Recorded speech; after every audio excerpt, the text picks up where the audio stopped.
Hello and welcome to Season 3, Episode 6 of God in Film, the podcast where a Christian and an atheist dive into the best that cinema has to offer and see if we can find any parallels with the Gospel or any other Bible stories. I'm filmmaker and vampire with a soul, Giles Goff. And I'm photographer and occasional chaos demon, Phil Coleman. And for the penultimate episode of our special TV series, we'll be looking at Buffy the Vampire Slayer and its spin-off show Angel. We'll be looking at the conspicuous use of miracles and what they mean for the Buffyverse, and why trying to earn your redemption might just be a futile endeavour. Phil, when did Buffy come onto your radar? Well, I had seen random episodes back when it was being aired and being rerun and stuff, but I'd only ever really watched it in bits, and I knew of it a little bit, but I've not quite really gotten round to actually watching the whole thing. However, the stuff that I have seen, I now will be watching it all the way through October, which is when we're recording this episode now, all the way through spooky season. So me and my wife are going to have a good time with that. So yeah, I'd known about it, but I never really ended up getting into it for a long time. I am so jealous of you because I've been a fan of Buffy since 1999 when it started showing in the UK. I remember they ran a trail for it around sort of Christmas time, around New Year's Day kind of time, and there was this will date me for people, Melanie Sykes, who was a presenter with the really thick northern accent. They're doing little trails on BBC Two, and she says, "That's Giles. He's Buffy's watcher."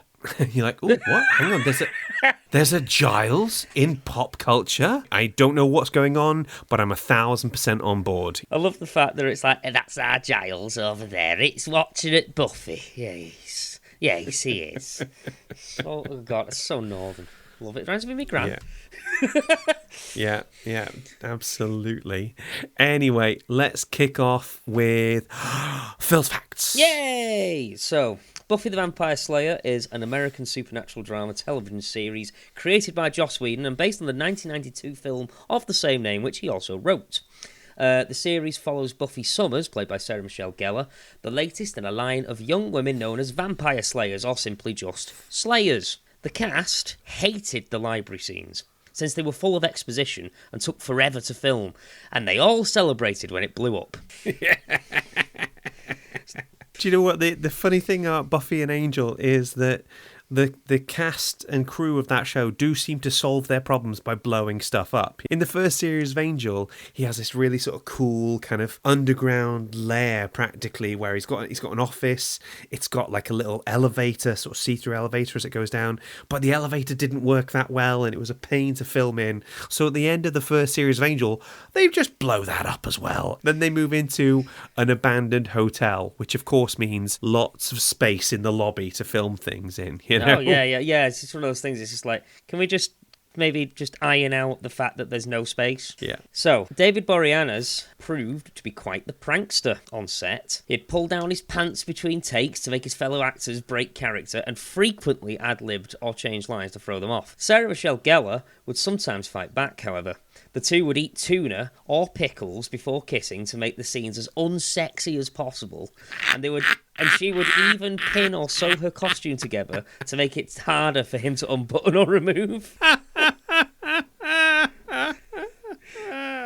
I love when they've got that kind of relationship, the actors, you know. It just sort of makes the on-screen relationship work so much better, you know? Yeah. I think one of the things James Master said that when he first arrived on Buffy, he had his little trailer, and David Boreanaz came in and talked to him and said, "Hi, I'm David. Let me show you where the coffee is. This is where we go for our lunch," and the rest of it. And you're doing really well at the moment. I know you're in this little rinky-dink trailer room, but everybody loves you on this show, and you're probably going to get moved up and you're probably going to do really well. So I like when people who've got a lot of pressure on them, but they can be leaders and they can make people feel welcome in their space. Do you know what I mean? Absolutely, yeah. It goes a long way because it can be hard. It can be tough days. Like, you know, you're filming, doing night shoots and straight to a morning shoot or wherever the schedule might be. You know, it can be tough. This show was one of the first to feature the words "Google it" in an episode, which at one point is what Willow says. One of the things about Buffy that it's known for is its Buffy speak. Literally, the way they the way they use language in that show is really interesting. The way they'll sort of verb certain nouns, and also it was one of the first shows I remember that used pop culture references and intertextuality, because you didn't see that much in other things. I remember there's one scene in season 1 where Buffy says, "My spidey sense is tingling," and that sort of real comfort with like referencing other TV shows and other texts has really kind of bled into the kind of sci-fi and fantasy that we have today. It helps to find its audience that way, doesn't it? And it shows its influences and wears it on its sleeve. And I think that's quite a nice touch to have. Like it gives it a bit of warmth. So this one will hurt you. Spike's trademark coat cost $2,000 from a top fashion store, and then they ran it over repeatedly by a truck to give it a distressed look. I'm sorry, Giles. I'm so sorry. That poor coat, it must have been so scared. You know what? It was just sat there on a shelf thinking like, someday some celebrity might wear me, and I'm going to be very famous, and I'm going to be loved by everybody. I bet they didn't think they'd have like an absolute JCB running over them several times just so they looked the right way for a television show, but there we are. I love Angel and I love Spike, and the two of them have influenced my look so much. I already had like a long flowing blue sort of coat, which was sort of heavily influenced by Angel kind of look.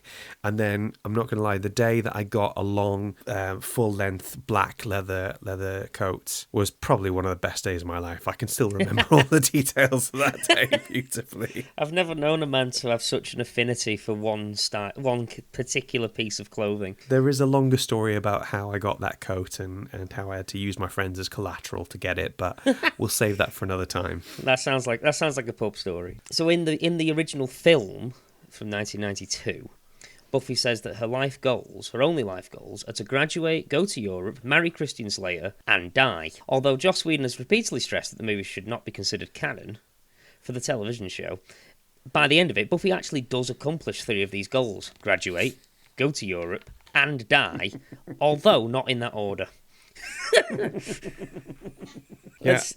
I know I've not seen all of the show yet, but the fact that she graduates, goes to Europe and dies, and not in that order, I already know I'm going to really enjoy it. Yeah, absolutely. Anyway, that's me. Those are awesome. Thank you, Phil. And now we have a guest, and I think I almost felt a little bit intimidated by this person's Buffy knowledge. Again, being somebody who was a fan who watched it from the 90s at the time, when you find somebody who was basically born 20 minutes ago who's referencing things you've never heard of, she's born 20 minutes ago, you know what I mean? I swear you think everybody's a baby. If you're younger than me, you were born 20 minutes ago. That's the system. Understand it. Okay, I'm okay with that. There's 6 years difference between my wife Claire and I. So if there are a few times when my child bride is but a stranger to the ways of the world. God, you can't say that. That's terrible. Oh dear. I do occasionally do things like, I used to have this on video. Oh, I should explain. Video was a bit like a DVD, at which point I usually get the finger. Anyway, I'm going to shut up and we'll let our guest introduce herself. Hi, my name is Julia. I currently work as a librarian for a secondary school in Birmingham, and I am a big Buffy fan. Julia, it is an absolute delight to speak to you today on this one. Thank you so much. I think when we talked about doing like a TV series and we mentioned Buffy, you practically bit my hand off to be interviewed for this. So I'm very appreciative for you to have me here. Thank you. So let's get right to it. How did Buffy, the TV show, come to be? So initially, it came from the idea that Joss Whedon had about subverting the very common horror trope of the little blonde girl who's always getting herself killed in horror movies. Mm-hmm. And from that, we had the film Buffy the Vampire Slayer in 1992, which was directed by Fran Rubel Kazooie. Although, again, as I mentioned, Joss wrote the screenplay for the film, he eventually walked from the project after, shall we say, conflicts with a certain cast member, and also just the film was straying very far from what his vision of Buffy should be. Well, it's a perfect thing to watch if you want to see a version of Buffy that Joss has no creative control over. Yes, I actually I rewatched it recently just to sort of get back into the Buffy kind of headset, and to use Buffy's own analogy, it is cookie dough. It has elements there that almost have that Buffy feel, but just not quite been in the oven long enough. Yeah, it's very much not still baking at that point. Very young David Arquette in it though, isn't it? Yes, there's a few. Ben Affleck actually really? has a very small. Yes, so he is uncredited as basketball player number 10. Okay. The scene where one of Buffy's ex-friends turned vampire basically storms the basketball court. He growls menacingly at Ben Affleck, who then recoils and gives him the ball. I had no idea about that. That's awesome. There's in the Buffy comics, there's like a comic book version of her origin story that is actually canon. Yes. The Origin, which came out in 1999, is a three-parter comic that essentially covers what the film covered, but just sort of made it slightly more canon. Yeah.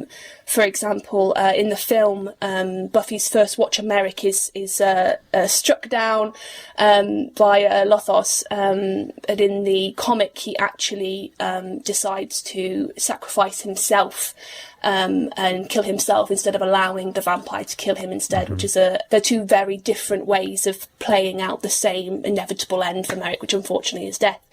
Joss did eventually sort of ice the cookies. Yeah, finally got to do it his way, even if it wasn't quite how he'd normally do it. Quite. What's fascinating, I always thought about Buffy when it showed up here in '99 was that you have this very, very young heroine who already has a history in the role. It's not an origin story, and we never really get to see the origin story in full of it. And she just sort of comes into the world fully performed, for want of a better phrase, Yeah, I think what the film sort of shows quite well, at least for me, is sort of Buffy's normal life before she discovers that she's a Slayer. And actually, I think it gave me the understanding of what Buffy had to lose in order to sort of really envelop that role and really become the Slayer. Obviously, you sort of, I think, watching the film, you're not really sad that she sort of, ditches her slightly airhead friends, but you understand that they mean a lot to her still. And actually, the fact that she's having to miss, cheer practice, and that she can't, go to a senior dance without it being crashed by some sort of supernatural horror. Yeah. It sort of gave me a slightly better perspective, I think, knowing how Buffy is at the beginning of the series and how she's kind of already into that mindset. So we have the film in 1992. Yeah. That bombs hard. And then it's 5 years later that the Buffy the Vampire TV series, as we know it, comes in. And it's a mid-season sort of filler, isn't it? Yeah, initially. So something that Kai Cole mentioned in her open letter, actually, in 2017. Kai Cole is Joss Whedon's ex-wife, and there's actually a little bit of controversy around that when she wrote this open letter. And actually, this part of the open letter wasn't the point of that letter. It was mostly to describe certain aspects of her relationship with Joss Whedon that are not particularly very nice. But in that letter, she was saying how she could see how unhappy he was with the way that the film turned out, and was sort of consistently urging him to kind of push and to make it a TV show. And so when Sand Dollar Television sort of eventually went, do you want to turn it into a TV show? He gratefully accepted, and of course that's then when we got Buffy. But Buffy became so popular. The season 3 peaked with it, I think the most viewers that Buffy had, which was 5.3 million. Right, wow. Then it just sort of, it snowballed. I didn't, until I did extra research, I knew obviously we had 12 seasons, so that's 7 seasons in television, and, maths now, 5 in comic book form. But there are the sheer amount of novels, of comic book spin-offs, of comic book companions, of behind-the-scene companion novels. There is just such a wealth of Buffy content. Have you seen the children's book? I have. So actually, because I remember seeing it in foils once, and the man who introduced me to Buffy, who said you absolutely have to watch it. He and his wife had a child not too long ago, and I meant to go back and buy it for them, and I didn't in the end. But it was I remember flicking through and having a skim read of it, and it was just the most adorable, wholesome. We've got to get that for Riley at some point. We've got to get that for our kid. It's such a gorgeous story. Definitely. So what brought about the Angel spin-off, and how did it vary from Buffy? As I mentioned, season 3 was... it just exploded in viewer popularity, and from season 4 is where the first season of Angel sort of runs parallel with Buffy. And in many ways they're quite similar, but I think the biggest difference is Buffy is very much a teenage story. It's about growing up, it's about the adversities and anxieties of teenagers through high school, through university, through getting a job, through other responsibilities that you have in that stage of early and sort of early adolescence and late adolescence and early adulthood. Yeah. But Angel is very much an adult show, not particularly because it's more violent or sort of more racy, but because the anxieties that it plays on are very much more adult themed.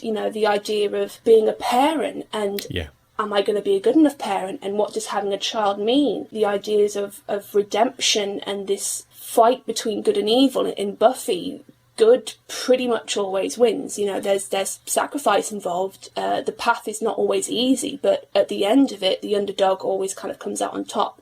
In Angel, there is good and there is evil, but there is such a thin, blurry line between them that good doesn't necessarily win, but evil doesn't necessarily lose. It's a very grey area. It does border on the nihilistic sometimes, doesn't it? It's particularly with the depiction of Wolfram and Hart, I think. When I was doing my research, read that Joss Whedon was very inspired by Jean-Paul Sartre's book Nausea, I believe it's called. That does not surprise me in the slightest. It's a slightly a little bit above my head in terms of philosophy, but this idea of sort of our existence in the universe doesn't actually really matter, and actually that's summed up in Angel with the phrase if nothing we do matters, then all that matters is what we do. Yeah. And that very much ties in with how Wolfram and Hart sort of initially starts as this very clear adversary that in Buffy might have been a one season big bad,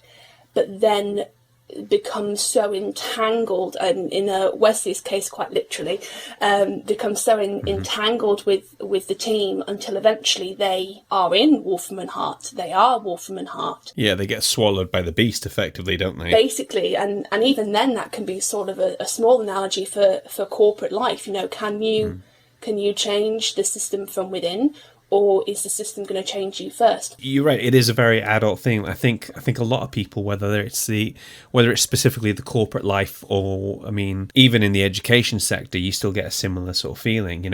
Honestly, I heard that line. If nothing really matters, then all that matters is what we do. I heard that at 19, and I thought that was a phenomenal line. It really sort of impacted me. And just coming from a Christian approach to things, then you always work on the idea that everything matters. But I just saw how, even from a completely atheist perspective, you could still come at it and still come to the same conclusion that everything matters, whatever you do matters, doesn't it, So finally, what would you say is the cultural impact of the Buffyverse on pop culture? There's been what I would sort of just put into two sort of categories on the impact of Buffy on pop culture, one being sort of a technical and one being a cultural. So the written makeup of Buffy, if we think about how each season is structured, you sort of have a smaller monster of the week that usually kind of dies in the episode, and then sort of this overarching big bad. I would sit there and complain about sort of the first couple of seasons of Angel because it's not structured that way at all. It's very episodic, isn't it? And my mum would sit there and go, well, Star Trek wasn't like that, Blake 7 wasn't like that, back in the day it wasn't like that. Buffy was able to marry up the episodic with the series arc. Obviously we'd had serialized storytelling before, but that was for me, it was one of the the real letdowns of like early Doctor Who, for example. You know, Yes. if you're a casual viewer, you'd tune in and it wasn't the start of the episode and it wasn't the end, and you might not get to see either. You know, with Buffy, you could at least come away with an enjoyable episode on its own, but you still felt that things were progressing. Yeah. It's that the marriage of the two, I think, that did it. Yes. From what I call New Who, for obviously when Doctor Who was revived in 2005, Doctor Who follows a similar standpoint. Supernatural, Grey's Anatomy, The Walking Dead. There are so many, even stuff like Scrubs, has so many parallels with the way that Buffy uses her monsters as metaphors, and uses the supernatural sort of set dressing as ways to flesh out the anxieties or the feelings that she's feeling. Yeah. For example, in Out of Sight, Out of Mind, you know, a girl who is so ignored and so misunderstood by her peers that she literally becomes invisible. And you see this in things like sort of the illness of the week in stuff like Scrubs, where something that the patient is going through inadvertently also is something that the doctors and the nurses are going through as well. My boyfriend was watching Scrubs alongside the time that I was sort of watching Angel, and so I got snippets of it. And so I would Bob Kelso, I think, has so many of these sort of rousing speeches that perhaps wouldn't be out of place in Angel or in Buffy. And similarly, I think Buffy sort of pushed what was normal with a lot of boundaries. So obviously, Once More with Feeling being the musical episode. Musical episodes are they're sort of a weird niche of time when the musical episode was like a thing. So obviously Scrubs has one. And then it sort of, I think, became sort of an homage. So It's Always Sunny in Philadelphia has one, Community has one, How I Met Your Mother has one as well. And it's something that I find you don't really see now, is the musical episode. It was a very weird sort of explosion in one sort of genre of sitcom time. It was an experiment that worked really well in Buffy's case, and with varying degrees of success after that. Scrubs did it fairly well. The Grey's Anatomy episode of the musical episode still makes me cringe just thinking about it. So it really sort of exposes things for what they are. Julia, I could talk to you about this all day, and by the basis of this runtime, it looks like I'm trying to. Thank you so much for coming up and talking to us about two of my favourite shows. Thank you so much for having me. It's been an absolute blast. So Phil, that was Julia. What do you think? It always impresses me how many people have such encyclopedic knowledge of their favourite thing. Do you know what I mean? Like, and I also had no idea that there was comics as well. Yeah, I've got some of the season 8 and season 9 Buffy comics, and they are just wonderful because obviously it's written by the same writers. You know, when there's a character and that you see them in a different medium and they just don't sound quite right. Yeah, there's that sort of thing. And with this, it's wonderful because they sound exactly like the characters, and it's just absolutely wonderful. Oh, you know? Molto bene. Now it's time for Finding the Faith in the Film. My throat failed me then. Don't injure yourself, buddy. I tried to impersonate a trumpet, and it turns out there's a reason that trumpets are trumpets and humans are humans. So Phil cannot impersonate a trumpet, and it is his greatest failure in this life. That probably just shows that I've got a pretty good life. Okay, for starters, I don't think I can overstate how much of an impact Buffy and Angel had on me. Turning up when I was 15, if nothing else, I was just grateful to have Tony Head be the main association with the name Giles rather than Farmer. Just so we're clear, anybody makes any Farmer Giles jokes, then no, listen, I'm not going to mess around. You're just dead to me. It's that simple. You're dead to me too, basically. Also, I've been wearing a cladder ring now for over 20 years, and when most people ask, I told them, well, you know, it's just a reminder of my Irish roots, when in truth it was just because Angel wore one. So Really? didn't Yeah, know that. really. Now, Claire's got a cladder ring. We put the cladder symbol on all our wedding invites. And we've even got a cladder door knocker. It's kind of become a bit of a family symbol. That's cute. So anyway, I am a dyed-in-the-wool Buffy fan. But I believe you can love something and still be critical of it. So these days, it's impossible to talk about Buffy without at least referencing the issues that have come to light about Joss Whedon. Joss went from being a feminist icon thanks to his creation of Buffy to being revealed as a cruel and manipulative boss who was responsible for creating a toxic work environment and traumatizing some of the cast and crew who worked for him. We're not actually going to talk about this topic that much as it's slightly outside of our remit, but if anyone wants to learn more, I would direct them to Charisma Carpenter's post on Instagram or Kai Cole's open letter when she and Joss got divorced. It's a massive shame because there's a lot of things that Joss Whedon has done that's influenced me a lot as a creative and especially as a filmmaker. You can creatively be aligned with somebody, but it doesn't necessarily mean that you are morally aligned with them as well. Yeah. My complicated feelings about Joss began long before any of these came to light. So, Joss Whedon's attitude to his work has influenced my own approach to my own creative endeavours. He once said in a director's commentary, people often tell me I'm not making Citizen Kane, but I think I am. And that heavily influenced how I approach all my work, whether it's a short film or sketch in church or, hell, even a podcast. No matter how inconsequential or overlooked, I always treat it like I'm making Citizen Kane. Joss was always upfront about his atheism, bordering on the provocative. He consistently referred to God and Jesus as the sky bully, which, to be frank, is just a bit rude. and yet, in the Avengers commentary, where Captain America says, "There's only one God, ma'am. I'm pretty sure he doesn't dress like that." Joss said, just because I don't believe in God doesn't mean my characters don't.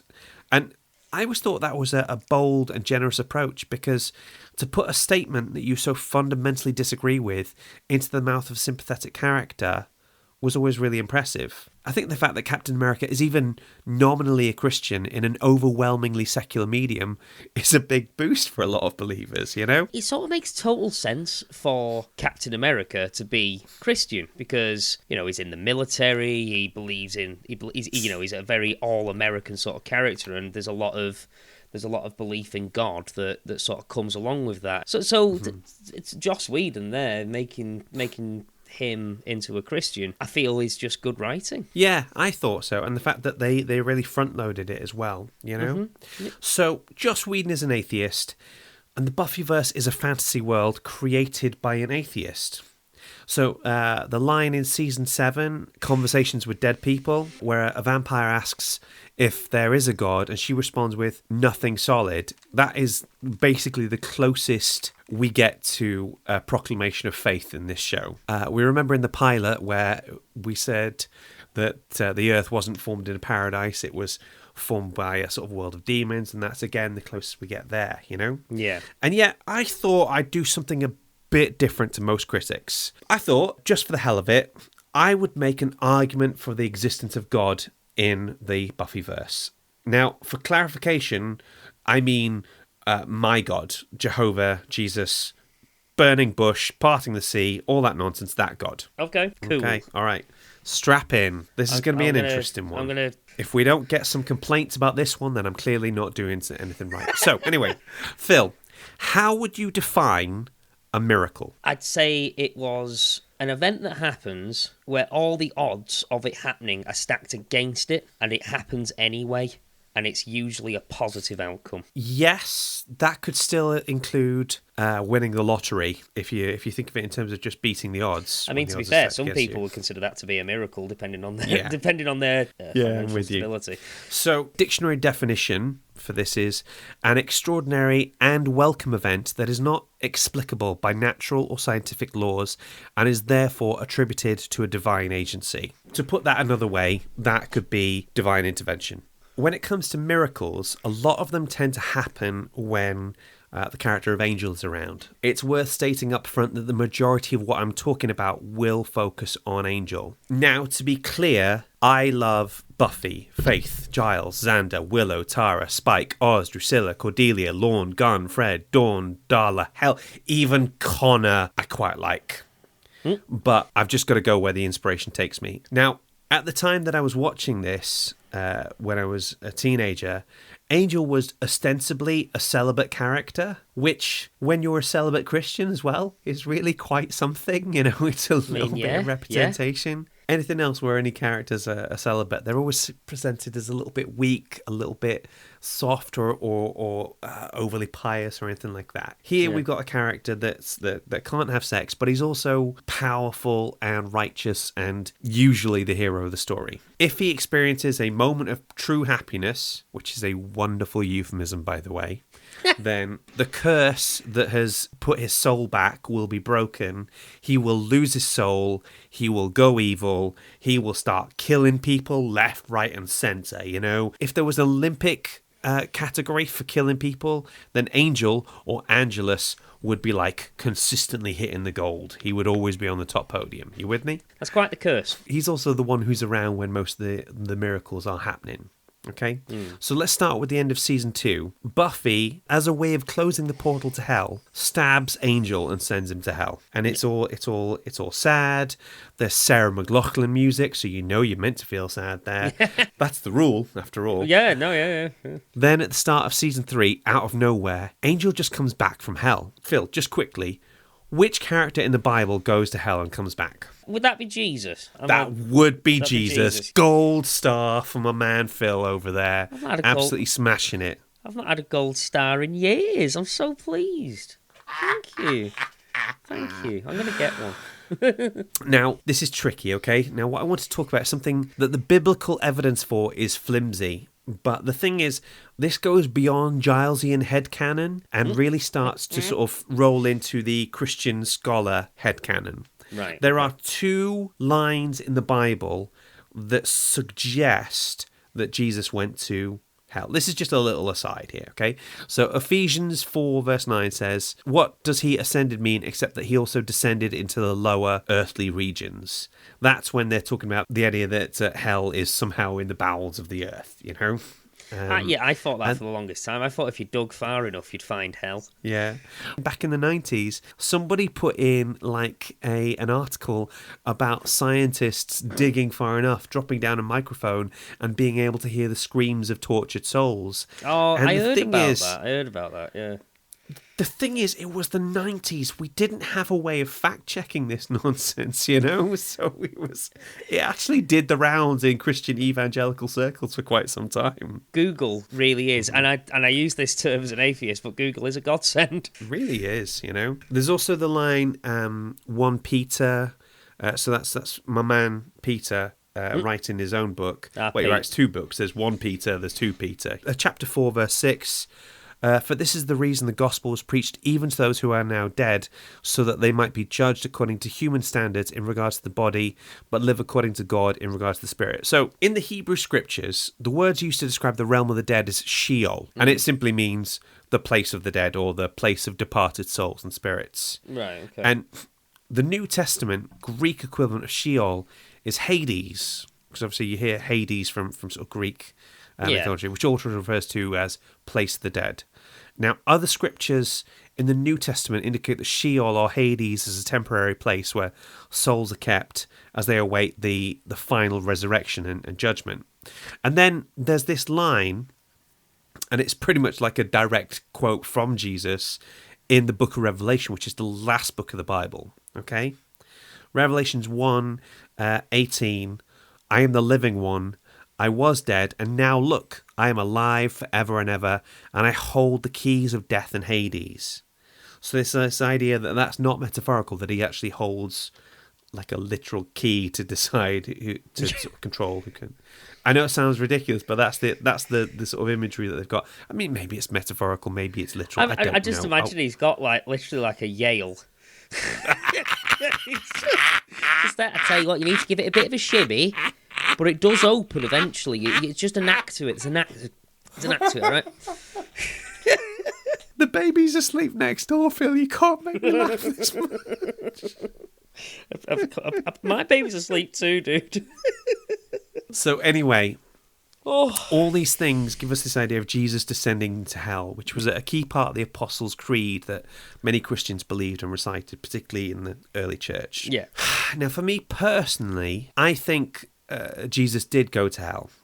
Right. Because to me, it seems consistent with the idea that he suffered all the worst punishments when he became sin, when they sort of kind of puts it all on him. Yeah, he absorbs it. Because if you think, like, a crucifixion is bad, but there are worse things out there. The idea is that he's experienced the worst that this world or the next has had to throw at him, so that he's done it in our place. You with me? Yeah, I get it. That's the idea as I understand it. Now, I don't particularly know, or I have to say, care if there are any distinctions between Sheol, Hades, Lake of Fire, Out of Darkness, Hell, or whatever. All I know is that it's not somewhere that I want to be. Okay? Yeah. It is the Stockport of the afterlife. What is it with you, Stockport, man? It's not even that. Stockport knows what it did. Stockport knows. Before we continue, I don't know why, but you've just reminded me of a line from Brooklyn Nine-Nine to do with Hades specifically, and the police chief just looks at this woman that he doesn't like, and just goes, "Hang on, if you're here, then who's guarding Hades?" So, aside. The main episode we're going to be looking at in Buffy is Amends, and Amends is the episode I made you watch. What did you think of it? I thought it was great. I thought it was it was quite harrowing. Like seeing someone trying to resist what is basically sort of like their baser instincts almost. I really felt for Angel. The metaphor they always use with Angel is the idea of somebody who is a drug addict. Yeah. Or somebody who's an alcoholic and they are terrified of using again, and if they use them, they're going to turn into a horrendous person and they can't be around their loved ones. I've heard that a lot before, and I sort of see it with vampires specifically, especially like addiction. Like it's sort of like almost like a story of depravity and trying to escape depravity, and the sort of the clutches of it. It's something I see a lot. I quite like the the sort of metaphor there. I think that works really well. Well, in Amends, the first evil, the sort of ghostly presence, takes credit for bringing Angel back from hell. But really, is that believable? Let's look into that as a plan. The first evil brings back a champion of good back from the dead in order to kill the Slayer. Why bother going to all the hassle? Why not just find some incel type with a gun to just get the job done just as effectively? Do you know what I mean? Yeah, no, I see. Personally, I think the first was simply just taking credit for Angel's return just to appear more powerful. As Buffy puts it in the episode, some great evil takes credit for bringing you back and you just buy it? Anyway, we are barely finished with the first miracle of Angel coming back from hell when the second one rolls around. Just as Angel is about to kill himself with daylight in Death by Sunrise, what happens? Oh, it starts snowing. For the first time ever. Snowing. There is a massive snowstorm that comes in, an absolute massive snowstorm, so much so that it blocks out any light whatsoever, making it not only a cloudy day, but literally blotting out the sun in a freak weather incident. Now, I don't know about you, but I'm from Wales. We have bad, snotty weather all the time. It doesn't stop the literal sun from shining. So we've got him coming back from the dead, Miracle 1, and then we've got this freak snowstorm stopping him from killing himself, Miracle 2, okay? On the official Buffy the Vampire Slayer posting board at the time, Whedon declared that the snowfall may have been the work of the powers that be, which, to be honest with you, is like Joss Whedon code for God. So he says, the snow in Amends was good. Was it God? Well, I'm an atheist, but it's hard to ignore the idea of a Christmas miracle here. The fact is, the Christian mythos has a powerful fascination to me, and it bleeds into my storytelling. Redemption, hope, purpose, Santa, these are all important to me, whether I believe in an afterlife or some other universal structure or not. I certainly don't mind a strictly Christian interpretation being placed on this ep by those who believe that. I just hope it's not limited to that. So that's Joss, as far as I see it, sort of giving me license to sort of look into it this way. He's basically just gone, you can God this. You can Godify this one, Just do what you need to do. So far, 2 miracles, and I checked throughout the rest of the series, nobody effectively takes credit for them. Nobody really does it to the point where you can definitively say that they they're responsible for these miracles. You with me? Yeah. So then we're going to jump over to Angel. And there's a lot we could talk about Angel. To be honest, there's a lot we talk about Buffy. But again, I'm the poor soul that has to edit these episodes, and it's already running quite long as it is. In the Buffyverse, there's a rule where a vampire can't enter a person's house without being invited. That's quite a common vampiric thing, isn't it? Yeah. So there's this episode, one of my favourite episodes called Epiphany, where Angel's friend Kate, who is an ex-cop who hates Angel, she blames Angel for the death of her father, even though Angel had nothing to do with it. And her dealings with the supernatural have cost her a job, and she's trying to commit suicide. She leaves Angel like a voicemail, and Angel comes over, he starts banging down the door, he's calling her in, and then he just runs into the room. And he saves Kate from overdosing, and then she kicks him out. Later on, when they're having a conversation about this, she draws attention to this by saying, "I never invited you in." So this long, well-established rule that a vampire can't enter a person's home just gets broken in this one occasion in order for him to save this one woman. There's no attempt to ever explain it. The writers don't even touch it again. So surely that's got to be a miracle, right? I mean, that seems like a textbook definition of a miracle, doesn't it?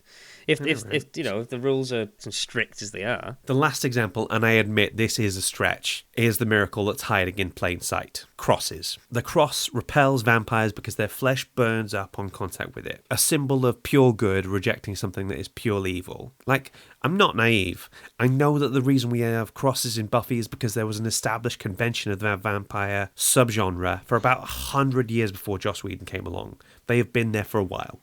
Yeah. But Joss didn't have to include crosses in his mythos. Other vampire texts have ignored them, and he could have just done so as well. By including them, and by including all these miraculous events, Joss Whedon inadvertently included God in his story. And I think that's wonderful. I think that borders on hilarious. A little bit like when we talked about Russell T Davis, or Big Russ as he's known to his friends, creating a Messiah figure. Russ.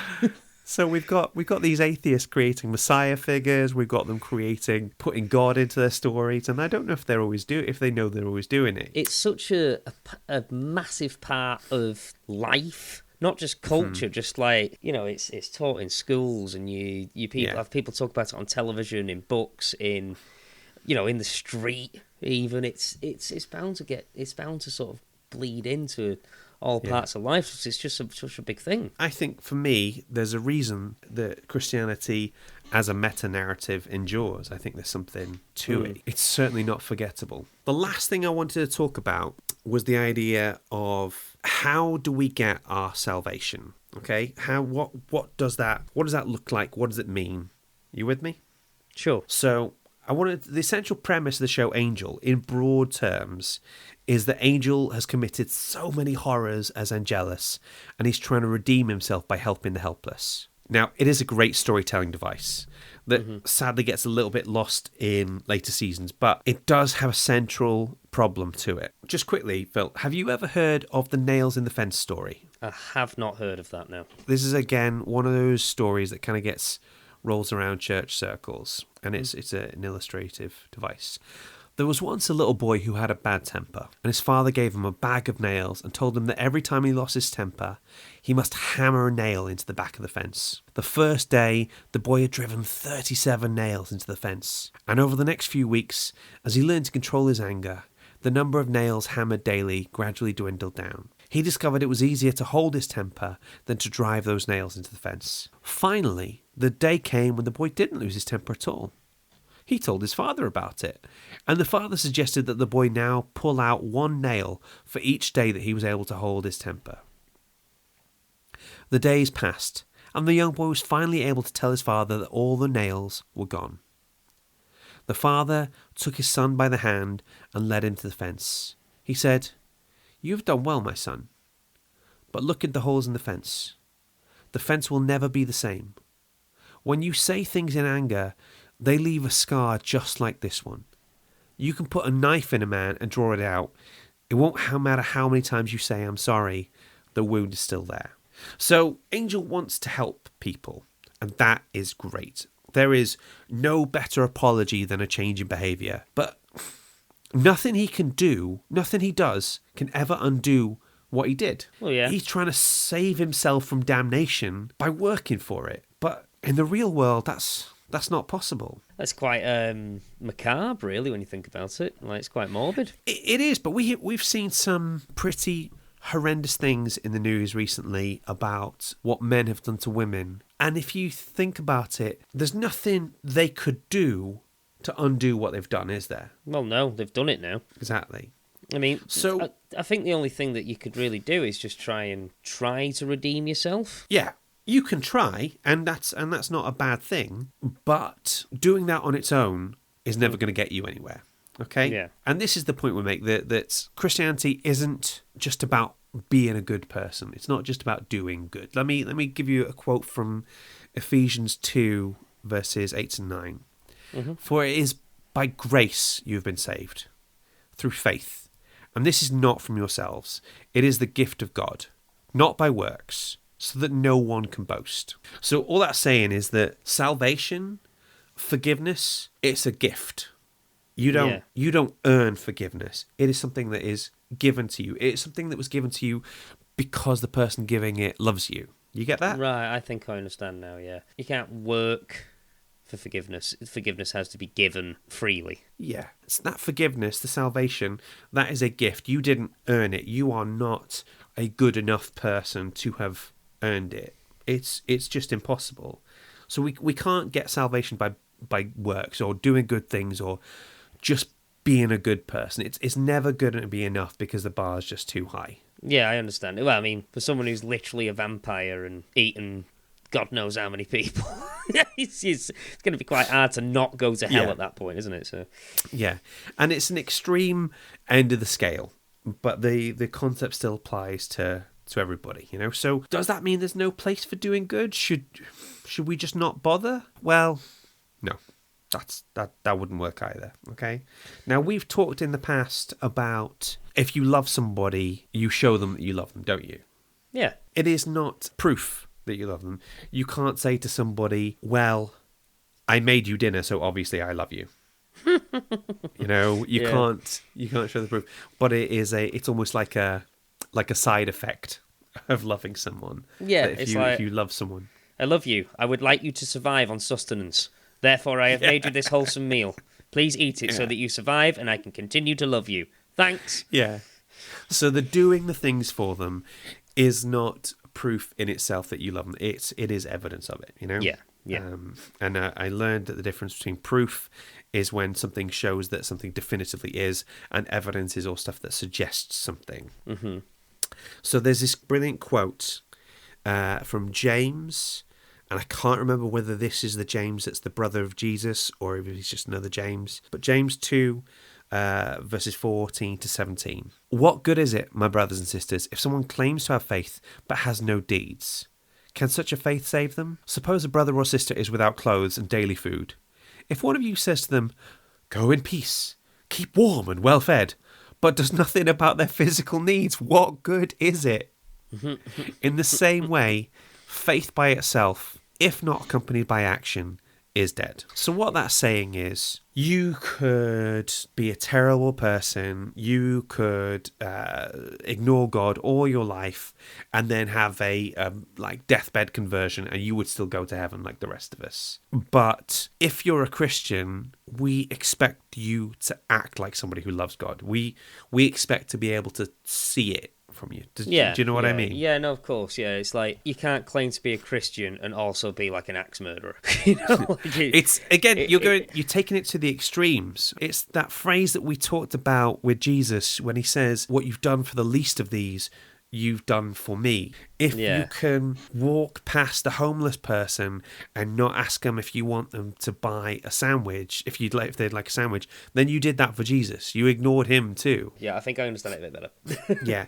If it's somebody you love and if it's somebody you tell people that you love, then you can't in all good conscience do that. Yeah. So there are some people out there who just do good things because they're a good person, and they are a great bunch of lads. Love them. Oh, every lad.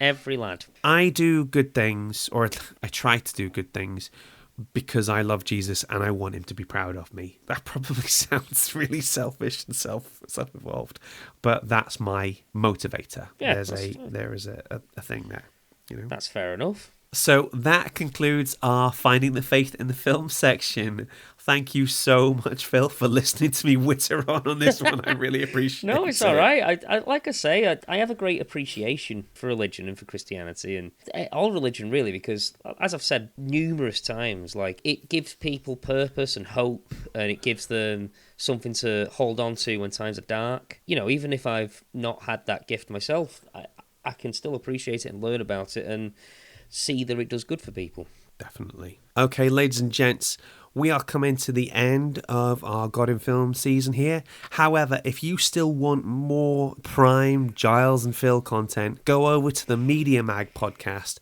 where you get to hear us talking about media theory and terminology and all that cool stuff. For our next and final episode of the series, it will be Fleabag. I am so excited. I cannot wait to tell you about that one. I'm really looking forward to that one. As we're recording this, I have watched like the first episode and may have a slight crush on Phoebe Waller-Bridge now. Yeah, get in line. There is an orderly queue. Yeah, okay. No, I mean, I'll have to consult with my wife first. But I already consulted with my wife. She's fine with it. It's cool. Okay. Damn it! All right, listeners, we will see you next week. Phil, have you had a good time? As always, when talking about vampires and the possible existence of God, yes, I had a great time. Me too. All right, listeners, we'll see you next week. Bye. Bye. God in Film is hosted and created by Giles Goff and Phil Coleman. Mixing by Phil, editing by Giles. Our logo was designed by Julie Walsh, and our theme tune was composed by Rick Lee. Fact-checking by Julia Hall. God in Film is a Dask production. Please rate and review. Unless it's a 1-star, in which case, drive to downtown LA. Dive headfirst into an empty pool, which will take you to a pocket dimension where you will undergo the demon trials. If you survive the hand-to-hand combat with the guy with the fists of fire and the flying stakes, then you can deliver your thoughts on a handwritten parchment. It will probably cost you your soul, though.